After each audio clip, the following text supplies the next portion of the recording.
They called her foolish for showing kindness to the wrong people. She lost her job, her dignity, and almost her faith in humanity, all because she served a group of bikers no one else dared to approach. But what happened the very next day shocked not just her, but the entire town. The beginning, Emily had never dreamed of riches or fame. All she wanted was a quiet, honest life where she could take care of her sick mother and younger brother. Working long shifts at the Sunny Diner, a small family-owned restaurant on the edge of town, wasn't glamorous, but it paid the bills, at least barely. The customers were mostly locals, truck drivers, tired travelers, and families passing through. Emily's warm smile made her a favorite waitress. She wasn't the fastest, but she was the kindest. She had this way of remembering everyone's names, asking about their day, and making them feel seen. But kindness can sometimes cost more than cruelty. The night everything changed. It was a chilly evening when the door of the diner swung open, and a group of leather-jacketed bikers walked in.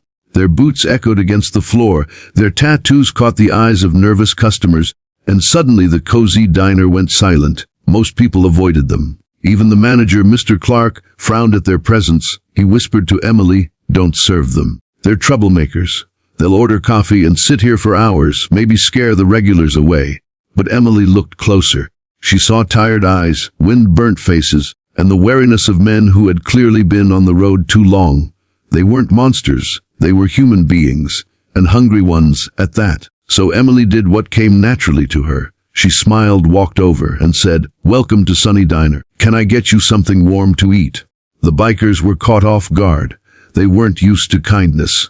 One of them, a tall man with a rough beard, grinned and said, "Miss, you're the first person today who didn't treat us like trash." They ordered food, lots of it. Steaks, fries, coffee, pies. Emily served them without fear, laughing at their jokes, listening to their road stories, treating them no differently than she treated the sweet old couple who came in every Sunday. But her kindness came with a price.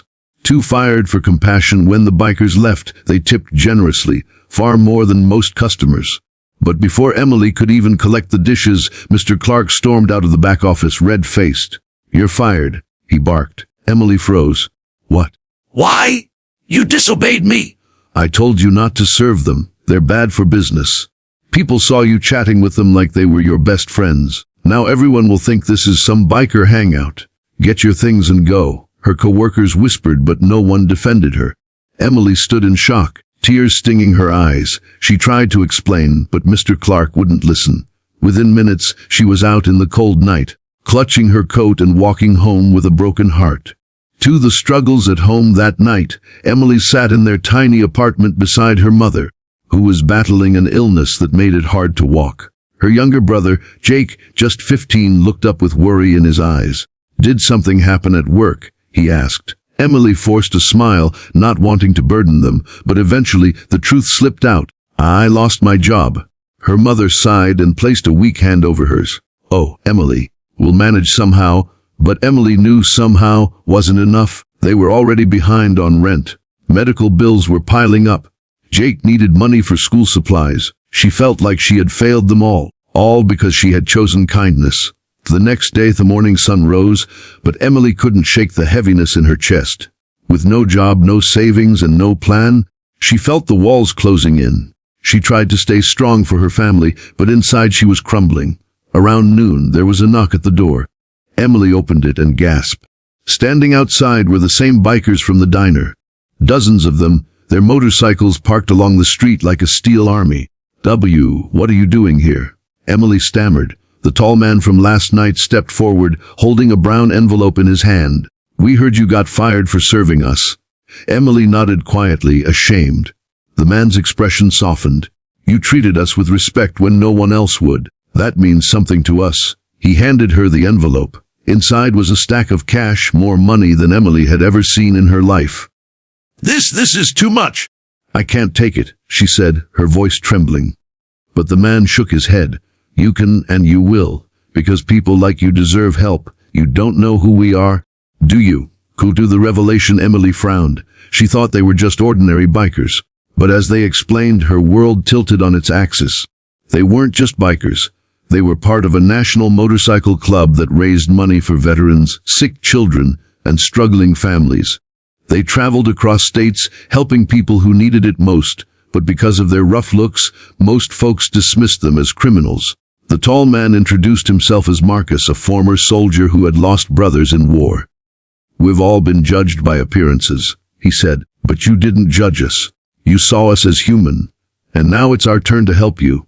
Oh, tears blurred Emily's vision as she realized her kindness had come full circle. To a new beginning, the bikers didn't just hand her money. They made calls, used their connections, and within a week, Emily had a new job at a better diner downtown, one where kindness was valued, not punished. They also organized a charity ride in her town, raising enough funds to cover her mother's medical bills for months. The same neighbors who once avoided the bikers now cheered for them, realizing they had misjudged. Emily stood in the crowd, overwhelmed with gratitude. She had lost her job, but gained something far greater, proof that kindness, even when punished, always finds a way back. The inspiring message: sometimes the world tells us kindness is weakness, that compassion will only hurt us. But Emily's story proves the opposite. Kindness is the strongest force of all. She chose empathy over fear, and though she was punished for it at first, the universe found a way to reward her. And maybe that's the message we all need today: never stop being kind. Even if it costs you something now, it will return in ways you never imagined. Call to action. If this story touched your heart, I'd love to hear your thoughts. Share your feelings in the comments. What would you have done if you were in Emily's shoes? And don't forget to subscribe to my channel. Be kind always. For more inspiring stories that remind us of the power of compassion. Like this video, share it with someone who needs hope today, and remember, kindness always wins.